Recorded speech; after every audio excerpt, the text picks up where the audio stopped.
Welcome back to FPL Spad, your best place to find FPL content for the 23-24 season. My name is Spad. Today, I'm going to share with you a wildcard team for game week 8, just before the international break. If you like my content, please like and subscribe to my channel for future FPL content. Now let me show you this week's wildcard team for game week 8. So first up, we have the keepers. We're going with 2 keepers for rotation, with Auriola at 4.2 and Matt Turner at 4. With the main one being Auriola. For even when it's a hard game, you pick him instead because he's more likely to save more shots and get more save points for his team and get bonus points. And plus, West Ham are in team right now in form. In my opinion, you could have him for the first game week against Newcastle at home, but I'll probably go for the safer option of Matt Turner against Crystal Palace. And then probably keep Matt Turner again for Luton at home. And then move on to Auriola for Everton at home and then Brentford away. In my opinion, it's best to keep 2 cheap options for goalkeepers so you can make more money to use for your attackers. Next up, we have Trippier. His price has gone all the way up to 6.8 million now. A lot of people are bringing him in because he should, because he's making those bonus points and those attacking returns as well, and some clean sheets. In my opinion, one of the best defenders to bring in right now. Been that for a while now. He's been in my previous wildcards as well. So in my opinion, should be already in your team. He creates a lot of chances, crosses the ball in all the time, most times on set pieces as well. So in my opinion, a must in your team. Next game up is West Ham away. Next up, we have Cash. His price has gone high to 4.9 million now. They got Wolves away in the next game. In my opinion, Wolves, Villa have great fixtures coming up where they could get a lot of clean sheet points and attacking returns, as Cash has been taking a lot of shots from inside the box and outside the box and getting in the final third quite often in the games. So in my opinion, he's a great option to have in your FPL team if you plan to use a wildcard. And to partner him up, his mate, Dingy, on the other side. He also has attacking returns in the past previous FPL seasons. You might find that form back again with game time all the time and with the easy fixture list that Villa have. So he could be another great option to have in your team. You can replace him for Dan Burn if you feel like it, because Dan Burn right now is looking like in the form of his life. Just got a big victory over PSG. So he's a great option like he has been in my previous FPL videos. But I thought, let me just choose someone else for this week as they have the easier game than Newcastle. 4.6 million next game up is Wolves away. Not that hard of a game, but still a hard game, as Wolves did beat Man City. So you never know. Could be a tough game, but I expect Villa to get some attacking returns in that game. Now, for the first midfielder in Mo Salah, he's been my wildcard 15 for I think 2 weeks or 1 week now. Can't remember exactly, but his price is at 12.6 million now. And he's got Brighton away, and then some easy games after that. The reason I'm bringing him in because I think Liverpool will be a wounded animal after the controversy that happened with the VAR, so they'll be out to prove a point. And Brighton are not going to sit back; they're going to attack as well. So we could see an all-out game between those two teams. In the last game, Brighton did lose 6-1 to Villa, so you never know. It could be another crazy game for Brighton, where this man gets a bunch of goals and gets a huge FPL score. Next up, we have Son, more or less essential now in everybody's team as he's playing as a striker when he's listed as a midfielder. His price has gone all the way up to 9.3 million now. Got Luton away and a bunch of good fixtures after that as well. In my opinion, he's essential to have in a wildcard team, or not even a wildcard team, to bring him in, because he is going to be scoring goals more or less every game the way Tottenham are playing, their attacking style. So in my opinion, you should be bringing him in ASAP. Now, for a cheap option in Neto. His price has gone up to 5.7 million just today as I was making the editing yesterday. But they got a home game against Villa at home. And I just think he's a great talent in that Wolves team who will perform even in the hard games like he showed against Man City. So in my opinion, because we have to get a cheap option into this team, he is one of those great cheap options to have in this team for the time being, unless something happens in the future. But for now, I recommend to bring him in.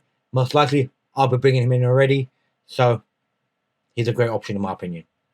Next up, we have Bowen at 7.2 million now. Got a home game against Newcastle. In my opinion, he has been performing like he was a few seasons ago in FPL and full of confidence after the Europa win that they had. I didn't expect this confidence to come from him. Otherwise, I would have brought him in a lot earlier at the start of the season. But he has been taking shots, touches in the box, shots on target, shots in the box, creating big chances and getting goals. So for the at 7.2 million, it's looking like a bargain when he is the main goal scorer for West Ham. So in my opinion, he's a great option to finish off this midfield. And next up, I'm not going to be brave like some people and take Holland out. Holland has to stay in this team still at 14.1 million because nearly still 90% own him. Not many people have taken him out. His ownership has dropped, but just by 1%. So nobody's going to be brave enough to take him out of their teams as he can get goals even in the most hardest games and pull out a hat-trick. And if he does, he will be left in the dust if you take him out and he gets a hat-trick. So he's a must to have in your team. The only question is if you captain him this week or you captain someone else, aka Son. But in my opinion, you have to have him in your wildcard team. You can't risk it. Next up, we have Watkins. And you could just say, oh yes, because he got a hat-trick last week and got 2 assists is the reason he's in my wildcard team. No. Because if you look at my deadline stream from last week, just before transfers, I was this close to putting him in instead of Darwin Núñez, who didn't even get to play in the end.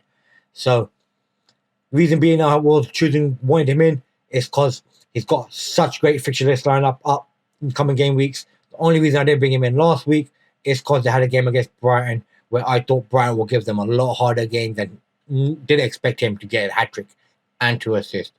Got the most amount of points for in the FPL that game week at 23. So, and his price has gone up to 8 million now as well. They have got a game against Wolves away. In my opinion, probably the hardest game they've got in the coming game weeks.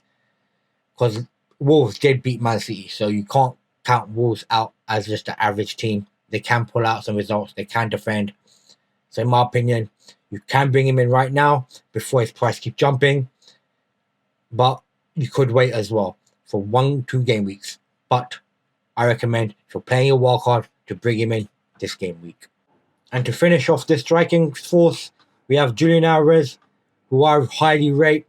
He keeps improving game in, game out. Scored a spectacular goal the other day in the Champions League. Just keeps on improving. His price is now steadied out at 7 million. Has got a hard game against Arsenal. And they do have a hard fixture list. But in my opinion, he is the catalyst right now for that Man City team. He makes that team tick as De Bruyne has left.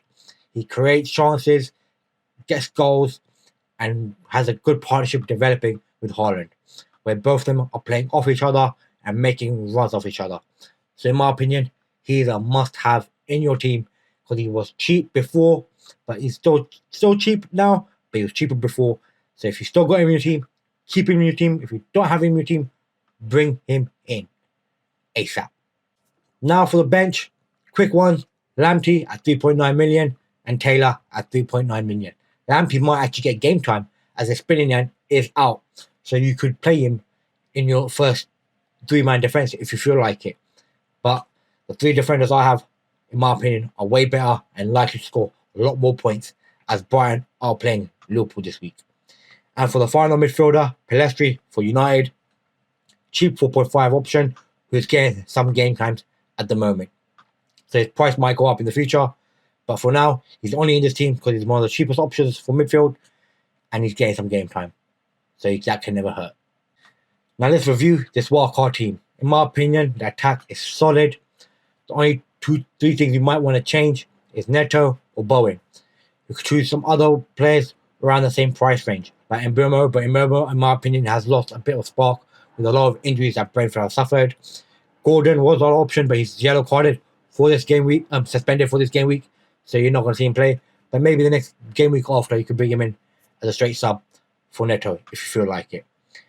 And there are a few other players like March, Mitoma, a lot of Brighton players that are around the 6 million mark that you can change. But in my opinion, Brighton players are too much of a rotation risk to bring in, especially when they've got Europe during the weekday. So in my opinion, avoid them as well. And in the defense, Trippier and Cash, I think, are a must. The only person you could probably change is Dingy. For another one, for maybe Dan Burn or Botman when he's back, but I don't think he's back anytime soon. And if you've got a bit of cash, maybe Fabian Schär. Or if you've got a lot of cash, maybe Trent if he's fit enough to come back. But I doubt he's fit enough to come back fully yet. And keeper, if you don't agree with the rotation policy, then in my opinion, go for a decent keeper between 4.5 million or 4.8 million in Raya. Or any other keeper at 4.5 million. Don't go for Pickford or Nana. Who else is there? Ramsdale, I don't know what Arsenal's policy is going to be. Sanchez at 4.5 million, but Chelsea, just, like one good game week doesn't make them back to the normal self. They've never been back to normal selves. They've been atrocious for the past year. So, can we see a good run of games from them? You can bring them in. You can maybe even bring Colwell in for Dingy. I regret taking him out. He made 12 points last game week, and he's playing left back where he's getting some attacking returns. So that could be a great option as well, in my opinion. In keeper, you could bring in Pope, but he's pretty expensive at 5.5 million. Alex is expensive as well. Edison is expensive as well. In my opinion, Areola is the best cheap option to bring in and just keep it with him. This team value is only at 99.7 million. So you pretty much should be able to afford this team unless you made some big mistakes and lost quite a lot of money in the transfer market. But in my opinion, you should be able to afford this team and make a few changes to your likings if you have a bit extra cash in the bank. So that's it for this wildcard team for game week 8. I hope you enjoyed it and found it interesting and got some tips off this video. If you think I've missed some players out that should be in this wildcard team, please leave a comment on the video to let me know. Who do you think I should have instead of some of the players that I have? I might mispronounce the player names, but I hope you understood who I meant. Thank you for watching my videos. Please like, subscribe to my channel for future FPL content. Thank you again for watching me. See you again next time. See ya!